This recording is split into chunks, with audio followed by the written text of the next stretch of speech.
구독, 좋아요, 댓글 알림 설정 부탁합니다. 부탁합니다. 설탕.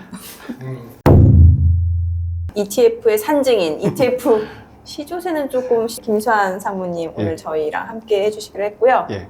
자, 그냥 바로 본론으로 들어가서 많이 듣는 얘기가 이제 ETF가 지금 120조 원. 근데 저는 사실 그게 잘 안 와닿아요. 재미가 없는 것 같고 수익률이 뭔가 좀 아쉬운 면이 있어요. 아, 진짜 왜 120조 원이 돌파됐다는데 저는 그게 잘 안 와닿아요. 예, 아직까지는 이렇게 잘 안 와 닿으실 수밖에 없는 것들이 개인 투자자들 목표 수익률이라는 것들이 굉장히 높은 편이거든요. 그렇죠. 그러니까 일반 주식 하게 되면 뭐 하루에다 30%를 볼 수도 있고 네. 뭐 5% 10% 가는 것들 쉬운데 이것들은 ETF 같은 경우는 어쨌든 펀드거든요. 펀드라는 것들은 다양한 종목들, 그러니까 개별 종목들을 모아서 한꺼번에 모아서 투자하는 포트폴리오이기 때문에 아무리 뭐 성과가 그냥 하루에 좋다고 하더라도 뭐 2%, 5% 이 정도 나오는 거지 뭐 10% 이상 나오고 있는 것들이 레버리지 아니고는 많지는 않거든요. 네. 그렇기 때문에 투자를 아주 좀 공격적으로 하시는 분들은 개별 주식들을 많이 하실 거고요. 네. 펀드를 하시는 분들도 계실 거고 성장하는 단계이기 때문에 ETF가 그렇게 와닿지는 않으시는데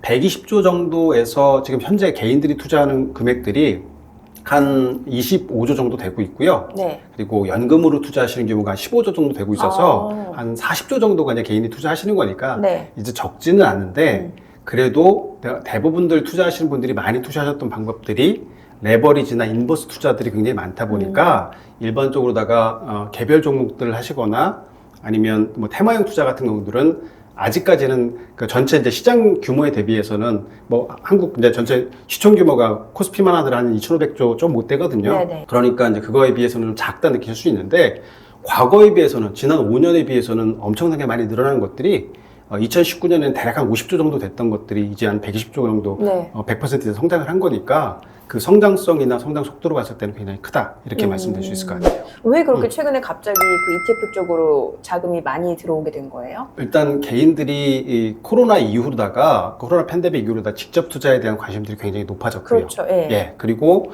실제로 공모펀드라든지 사모펀드라든지 펀드 시장에 대해서 약간 회의감들이 많이 들었거든요. 이럴 바에는 내가 직접 투자하는 것들도 괜찮겠다면서 개별 주식들이 붐이 일어났었고 또 과거에는 ETF라고 하게 되면은 그냥 지수라고 생각했거든요. 대표 지수, 코스피 지수라든지 아니면 뭐 섹터라든지 이 정도였었는데 팬데믹 이후부터는 계속 테마들이 많이 생겨나고 해외 주식들이 많이 생겨나고 이렇게 하면서 굳이 내가 종목들을 하지 않아도 굳이 내가 공모펀드를 하지 않아도 저렴한 비용으로다가 빠른 시간에 매매를 할 수 있는 방법들이 생겨나고 있구나 하면서 공격적으로다가 많이 이제 운용사들이 상품들을 출시를 했었고요. 또 그에 맞춰서 투자자들이 이제 개별 주식들이 어려운 투자자들 같은 경우들은 ETF로다가 대체해서 운용할 수 있는 방법들이 생겼다라고 하면서 시장들 계속 성장하고 있는 부분들이 있습니다. 개별 종목 직접 주식 투자하는 거하고 예. 펀드하고 그 사이가 뭔가 ETF 느낌이에요. ETF는 요즘에 이런 테마, 이런 섹터가 핫하다라고 하면은 괜찮은 종목들을 선별해서 넣거나 수시로 바꾸기도 하고 그런데 펀드보다는 뭔가 수수료라든지 운용 보수는 훨씬 저렴하고 그게 저도 똑같이 동의하는 것들이 네. 뭐냐면 일반 투자자들 같은 경우는 전문 투자처럼 아니면 뭐 펀드 매니저처럼 개별 종목들이나 시황에 대해서 민감하지 못하거든요. 네, 그렇죠. 근데 뭐 아시다시피 지금 AI가 뜬다 아니면은 뭐 반도체 중에서도 뭐 HBM이 뜬다 그리고 테마 중에서도 뭐 2차 전지가 뜬다 그러면 사실은 어떤 종목들을 골라야 될지에 대해서는 조금 감이 어려워요. 떨어지지만 네.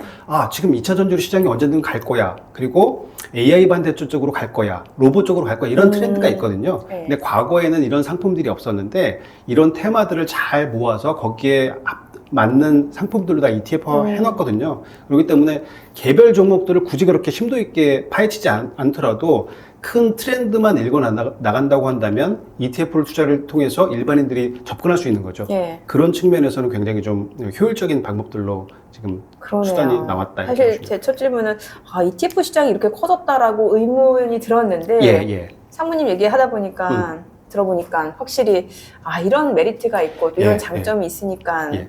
이쪽 시장이 커질 수밖에 없겠구나 이런 생각이 들고 그 엔비디아하고 AMD 있잖아요. 맞아요. 예.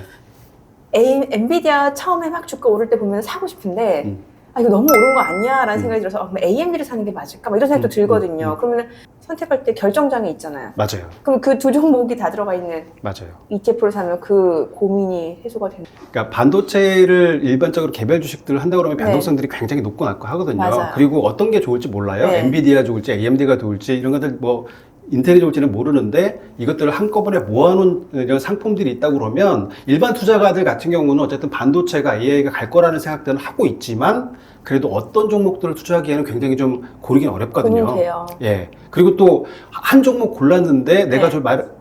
종목이 반도체는 가는데 얘가 못 가게 되면 되게 서운하거든요. 맞아요. 예. 그런 부분들이 있을 때 잘은 모르지만 반도체에 가겠다고 했을 때 이렇게 포트폴리오를 한꺼번에 투자하는 것들이 ETF거든요. 그런 측면에서 ETF는 굉장히 좀 효용성이 있다. 이렇게 좀 생각을 하고 있습니다. ETF라고 하면 어쨌건 그 안에 구성 종목 있잖아요. 기초자산. 예. 기초자산으로 하는지에 따라 수익률도 천차만별이잖아요. 요즘에 어느 쪽으로 관심이 높아요? 그러니까 아무래도 국내 같은 경우는 전체 시장에서 글로벌 시장에서 한 2% 정도밖에 안 되기 때문에 다양한 테마나 이런 것들을 하기가 좀 이렇게 포함하기가 굉장히 어렵고 또 아무래도 이머징 마켓이기 때문에 수급상이나 아니면은 성과상의 변동성도 있기 때문에 대부분들은 요즘에는 이제 해외 쪽들에 해외 대한 쪽. 관심들이 굉장히 좀 많아지고 있고요. 왜냐면 우리나라는 약간 시각이 엇갈리잖아요. 그 맞아요. 증시에 대해서 맞아요. 좋게 보시는 분들도 있지만 맞아요. 올해 조금 쉽지 않을 거다라고 보시는 맞아요. 분들도 있고 근데 네. 반면에 미국 주식은 거의 날라가니까요 지금 S&P가 이제 다들 더 저, 좋게 보더라고요. 예, 최대치를 예. 최고치를 경신하고 나스닥만 못 하고 있는데 네네. 한국 같은 경우는 3,300 갔다가 지금 2,300 떨어졌다가 뭔가 소외되는 느낌이에요. 그쵸. 예. 예, 그러니까 남의 나라는 저렇게 좀 큰 덩치가 있는 나라들은 계속 좀 올라가면서 그러니까, 수익들을 예, 보고 예, 있는데 한국 주식이라고 해서 해보니까 별로 음. 성과를 못 봤다. 그리고 또 올라가는 듯 하다 보면 어느 정도 조정을 받고 이런 것들 맞아요. 때문에 해외 쪽이나 특히 미국 주식에 대한 관심들이 점점 더 높아지고 있습니다. 그러면서 예. ETF도 그쪽으로 예. 자금이 좀 쏠리고 있네요. 그게 한 방향이 하나가 있고요. 네. 그러니까 미국 주식들, 그러니까 선진국 주식에서 미국 주식 그 중에서도 AI라든지 로봇이라든지 반도체, 그러니까 성장 산업들에 투자하는 것들이 한 맥락에 있고요. 다른 한 꼭지가 요즘에 이제 연금 부분들이 투자들이 확대되면서 안정형 자산들이 좀 확대가 되고 있습니다. 안정형 자산. 예. 연금 투자할 때 TDF나 하거나 네. 아니면 예금 했으면 좋겠다 이런 말씀 굉장히 많이 하시거든요. 저는 이제 제일 먼저 투자하실 부분들이 잖아요, 사실은. 그러면 네. 절대로 손실을 안 보거든요. 네. ETF 관련해서 또 예, 그렇게 하겠습니다. 질문 주시면 저희 상무님이 뭐 실시간까지는 아니더라도 뒤늦게도 답변 아, 그럼요, 잘해주니까. 그럼요. 예. 근데 코덱스가 좋아요, 타이거가 좋아요, 댓글 달리면 어떻게 하시려고요? 그거 대봐야죠. 좋은 상품이 좋은 거라고 말씀드려요. 엄마가 좋아요, 엄마가 좋아요. 네, 뒷구는 질문 하신다.